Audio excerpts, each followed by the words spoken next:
మాజీ మంత్రి అవంతి శ్రీనివాసరావు రాజకీయ భవిష్యత్తు ఎటువైపు అంటూ ఆసక్తికరంగా మారింది. ఆయన 15 ఏళ్ల రాజకీయ జీవితంలో ఎప్పుడూ చూడని ఓటమి 2024 ఎన్నికల్లో చూశారు. ఓటమి తర్వాత జరిగిన పరిణామాలు కూడా అవంతికి ఏమాత్రం కలిసి రావటం లేదు. అవంతి స్వయంకృతం లేక మారిన రాజకీయ పరిస్థితులను అంచనా వేయకపోవటం కూడా ప్రధాన కారణమైంది. మొత్తం మీద చూస్తే భీమిలి నుంచి 2 సార్లు గెలిచి ఏకంగా 3 ఏళ్ల పాటు వైసీపీలో మంత్రిగా అధికారం అందుకున్న అవంతి శ్రీనివాసరావు రాజకీయ భవిష్యత్తు డోలాయమానంలో పడింది అంటూ ప్రచారం జరుగుతోంది. గతంలో వైసీపీ మంత్రిగా ఉన్నప్పుడు టీడీపీ జనసేన మీద దూకుడుగా చేసిన రాజకీయ విమర్శలే ఈ రోజున ఆయనకు రాజకీయంగా ఇబ్బందులు తెచ్చిపెడుతున్నాయని సమాచారం. అవంతి రాజకీయ జీవితం చూస్తే ప్రజారాజ్యం, కాంగ్రెస్, టీడీపీ, వైసీపీ ఇలా 4 పార్టీలు మారారు. మొత్తం రాజకీయం అంతా అధికార పార్టీలోనే గడిపి అదృష్టవంతుడు అనిపించుకున్నాడు. అయితే 2024 ఎన్నికలలో ఓటమి అవంతి శ్రీనివాసరావు రాజకీయ జీవితం ముగిసిందా అనే చర్చలు మొదలయ్యేలా చేసింది. వైసీపీ ఓటమి తర్వాత తాడేపల్లిలోని వైసీపీ కేంద్ర కార్యాలయంలో ఒకసారి జగన్ నిర్వహించిన సమీక్ష సమావేశానికి హాజరైన అవంతి ఆ తర్వాత మౌన ముద్ర దాల్చారు.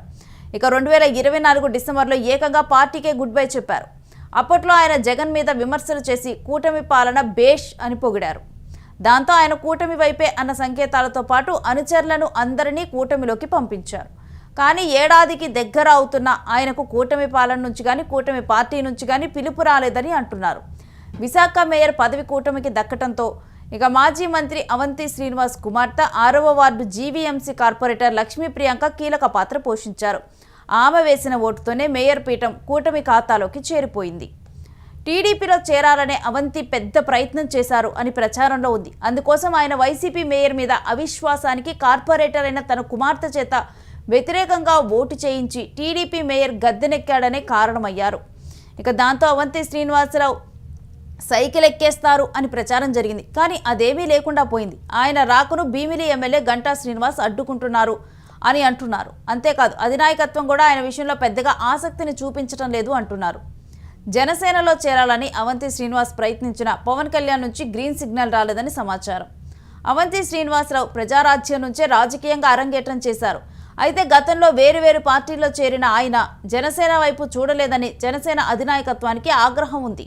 ఇక భీమిలి నియోజకవర్గం నుంచి పోటీ చేయాలని అవంతికి ఉంది. అయితే టీడీపీ, జనసేన 2 అక్కడ బలంగా ఉన్నాయి.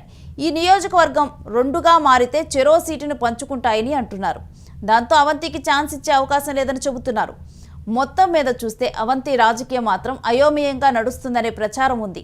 టీడీపీ కూటమిలో చేరితే అవకాశం లేదు కాబట్టి ఇక మళ్ళీ జగన్ వైపుకు చూపులు చూస్తున్నారా, లేకపోతే మళ్ళీ జగన్ పార్టీని దిక్కు అంటూ అవంతి శ్రీనివాసరావు అనుచరులు, అభిమానులు వ్యాఖ్యానిస్తూ ఉన్నారు. ఇక గత 15 ఏళ్లుగా అధికార పార్టీలోనే కొనసాగి పదవులు అందుకున్న అవంతి ఇప్పుడు రాజకీయంగా క్రాస్ రోడ్డు మీద నిలబడ్డారు అన్న చర్చ నడుస్తోంది.